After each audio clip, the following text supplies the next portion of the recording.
بسم اللہ الرحمن الرحیم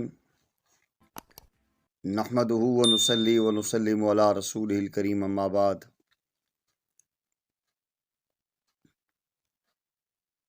رائے حق میں اللہ جل جلالہ کی مدد و نصرت کب نصیب ہوتی ہے؟ آج اس مختصر نشست میں اس حوالے سے قرآن و سنت کے چند حوالوں سے یہ بات ہم سمجھنے کی کوشش کریں گے کہ رائے حق میں نصرت الہی کب نصیب ہوتی ہے۔ میرے انتہائی قابل صد احترام بزرگوں اور دوستوں، رسول اللہ صلی اللہ علیہ وسلم نے فرمایا کہ بے شک اللہ کی مدد صبر کے ساتھ ہوتی ہے۔ قرآن کریم پارہ نمبر 26 میں سورہ محمد کی 7ویں آیت میں فرمایا، یا ایھا الذین آمنوا ان تنصروا اللہ ینصرکم ویثبت اقدامکم، اے ایمان والو، اگر تم اللہ کے دین کی مدد کرو گے تو وہ تمہاری مدد کرے گا اور تمہیں ثابت قدمی عطا کرے گا۔ تو یہ بات یاد رکھیں، حق و باطل کے دونوں راستے ہر دور میں انسان کے سامنے رہے۔ اللہ جل جلالہ نے انسان کی نجات اور تباہی کا معیار اسی بات کو بنایا۔ ہر انسان اللہ جل جلالہ کے ساتھ جب تک صحیح انداز میں تعلق میں نہیں رہا، کامیابی کامرانی اسے نصیب نہیں ہوئی۔ یہ بات تو طے شدہ ہے کہ ہر انسان کو اللہ نے صحیح فطرت پر پیدا فرمایا ہے، اور پھر حق و باطل میں سے جو راستہ بھی یہ انسان اختیار کرنا چاہے، اللہ جل جلالہ نے انسان کو اس کا اختیار بھی دے دیا ہے۔ فمن شاء فلیؤمن ومن شاء فلیکفر،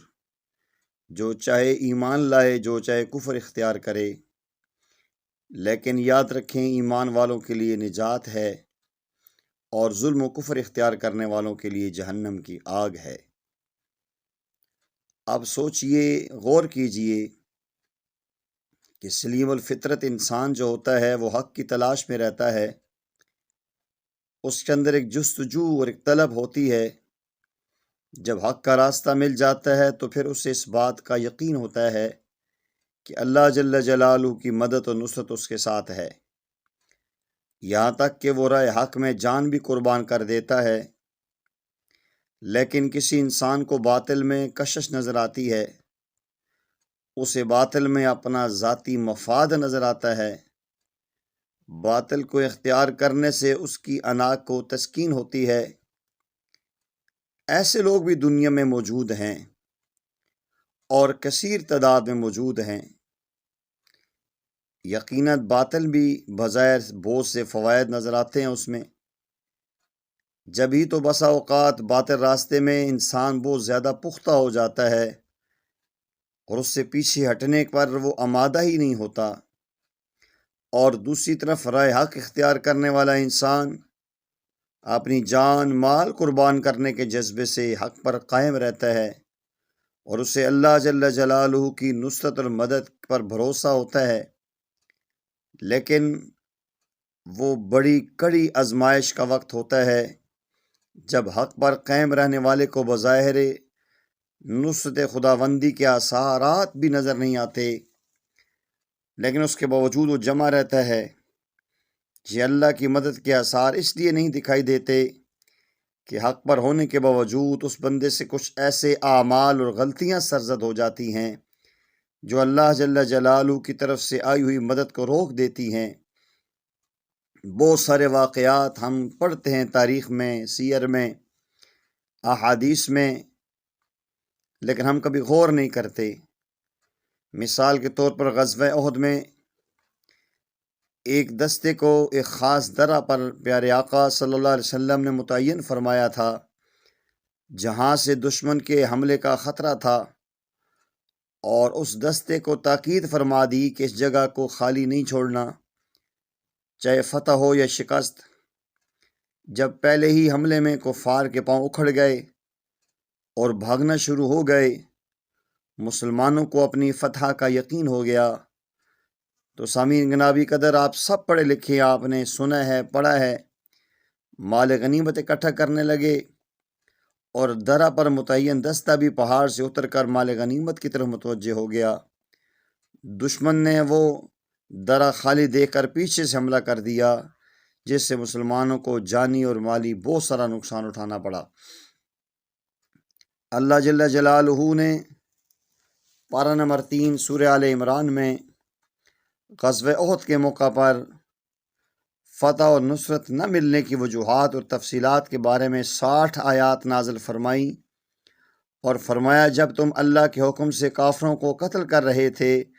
یہاں تک کہ جب تم کمزور پڑنے لگے اور آپس میں جھگڑنے لگے، تم نے حکم عدولی کی،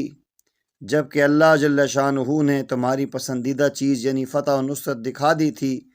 پھر اللہ تعالیٰ نے وہی فتح شکست میں بدل دی تاکہ مسلمان ان کے لیے امتحان ہو، تمہارے امتحان کے لیے۔ لیکن وَلَقَدْ عَفَا عَنْکُمْ، اللہ جل جلالہ نے تمہاری اس کوتاہی کو تمہیں معاف کر دیا۔ اب قیامت تک کے لیے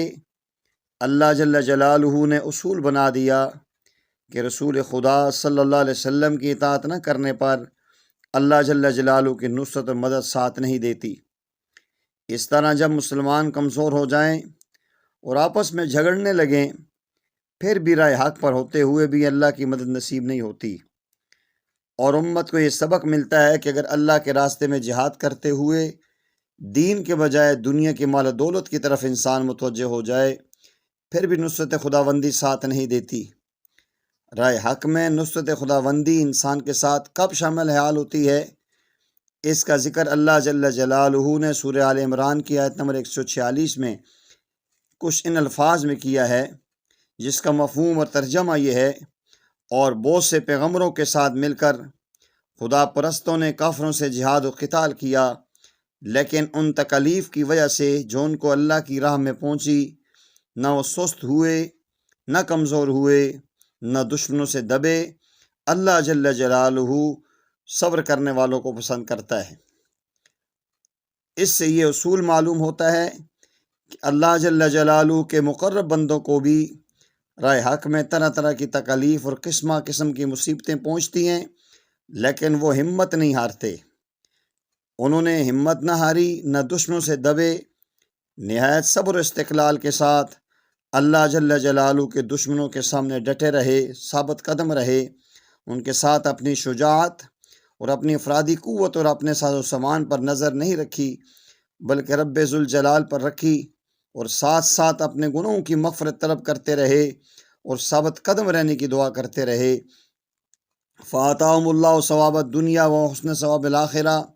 پھر اللہ جل جلالہ نے ان کو دنیا کا انعام اور آخرت کا بہترین انعام عطا فرمایا۔ سیدنا حسین رضی اللہ تعالیٰ دیکھیں، کربلا کے میدان میں آخری رات اپنے خیمے میں جو اشعار پڑھ رہے تھے، اس کا ایک مصرع یوں ہے، وَإِنَّمَا الْأَمْرُ إِلَى الْجَلِيلِ وَكُلُّ حَيٍّ سَالِكٌ إِلَى السَّبِيلِ، بے شک سارا معاملہ اللہ کے سپرد ہے اور ہر زندہ موت کے راستے پر چل رہا ہے۔ پوری رات آپ نے اور آپ کے ساتھیوں نے استغفار اور دعاؤں میں گزاری۔ اس رات خیمے میں موجود ساتھی حضرت حسین رضی اللہ تعالیٰ عنہ کو سورہ آل عمران کی یہ آیات بلند آواز میں پڑھتے ہوئے سن رہے تھے، جس کا ترجمہ یہ بنتا ہے کہ اللہ جل شانہ مسلمانوں کے اس حالت میں چھوڑنے والا نہیں ہے جس پر تم ہو، یہاں تک کہ وہ پاک کو ناپاک سے الگ کرے گا۔ ان کیفیات کو دیکھ کر خیمے میں موجود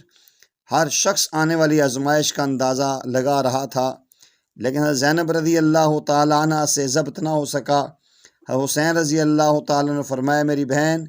اللہ سے ڈرو، موت تو یقیناً ایک دن آنے والی ہے۔ پھر فرمایا، میرے لیے اور مسلمانوں کے لیے رسول اللہ صلی اللہ علیہ وسلم کی زندگی اور ان کے اعمال بہترین نمونہ ہے، یہاں تک کہ راہ حق میں مسلمان شہید ہو جائے تو بھی کامیاب ہے۔ سورہ محمد میں اللہ جل جلالہ ارشاد فرماتے ہیں، جس کا ترجمہ یہ ہے کہ جو لوگ اللہ کے راہ میں قتل کیے گئے، اللہ ان کے اعمال کو ضائع نہیں کرے گا، ان کو راہ ہدایت دکھائے گا اور ان کے حال کو سنوارے گا اور جنت میں داخل کرے گا۔ اب سوچنے کی بات یہ ہے موجودہ حالات میں جب فلسطین میں مسلمان معصوم بچے اور بچیاں، مسلمان بھائی اور بہنیں خاک و خون میں لت پت ہیں اور وہاں نسل کشی کی جا رہی ہے، دنیا کفر ایک دم ان پہ دوڑ کھڑی ہوئی ہے، اس وقت ہمارے لیے سب سے پہلی بات یہ ہے کہ اللہ رب العزت ہمیں راہ حق اختیار کرنے کی توفیق عطا فرمائے اور ان کا ساتھ دینے کی توفیق عطا فرمائے۔ پھر دنیا کے مال و دولت کی محبت کی جگہ ہمیں آپس میں اتفاق محبت نصیب فرمائے، سستی کمزوری سے محفوظ فرمائے، ہمارے دلوں میں دین کی محبت پیدا فرمائے، زندگی کے ہر مرحلے میں اپنے حبیب صلی اللہ علیہ وسلم کی اطاعت نصیب فرمائے، اس لیے کہ راہ حق میں اللہ کی مدد، نصرت، اس کی مدد حقدار وہی لوگ ہوتے ہیں جو ان اعمال کو اپناتے ہیں۔ تو اس وقت پوری دنیا میں اگر ساری دنیا کے مسلمان ایک سوچ، ایک فکر، ایک جذبہ اور ایک ولولہ لے کر اٹھیں، جس طرح صحابہ کرام کہتے تھے نحن الذین بایعوا محمدا علی الجہاد ما بقینا ابدا، پھر اللہ جل جلالہ کی طرف سے نصرت بھی آئے گی، مدد بھی آئے گی، کامیابیاں بھی ہوں گی۔ ہم یوں ہی سستی اور غفلت میں پڑے رہے، ہم نے یوں ہی وقت یوں ہی گنوا دیا، ہم اپنے دینی زندگی کے حالات میں الجھے رہے، تو ایسے اللہ جل جلالہ کی حق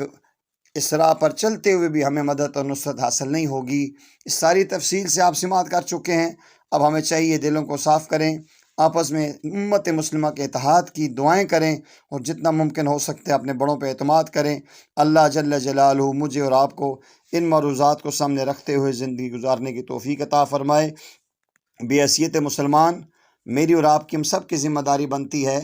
ان باتوں کو آگے ہم دوسروں تک پہنچائیں۔ میں نے آپ سے بات کی ہے، آپ اپنے دوستوں تک پہنچائیں، اس بات کو عام کریں، اور جو بھی آواز فلسطین کے مسلمانوں کے حق میں اٹھ رہی ہے، رائے حق میں چلنے والوں کے حق میں اٹھ رہی ہے، حق سچ کی بات ہو رہی ہے، بحیثیت مسلمان اس کو ہم ایک ذمہ داری سمجھتے ہوئے دوسروں تک پہنچانے کی کوشش کریں۔ ہم اچھی بات سن لیتے ہیں، دیکھ لیتے ہیں، اس کے باوجود آگے دوسروں کو شیئر نہیں کرتے، دوسروں کو بتاتے نہیں ہیں، جس سے وہ خیر پھیل نہیں سکتی۔ میرے اور آپ کے دو لب ہلانے سے اگر یہ بات آگے تک پہنچتی ہے، امت میں اتفاق اور اتحاد کی صورت بن جاتی ہے، اللہ جل جلالہ کی طرف سے نصرت الہی آ جاتی ہے، ہم سب کی کامیابی ہے۔ اللہ مجھے آپ کو اس پہ عمل کی توفیق عطا فرمائے۔ وما علینا الا البلاغ المبین۔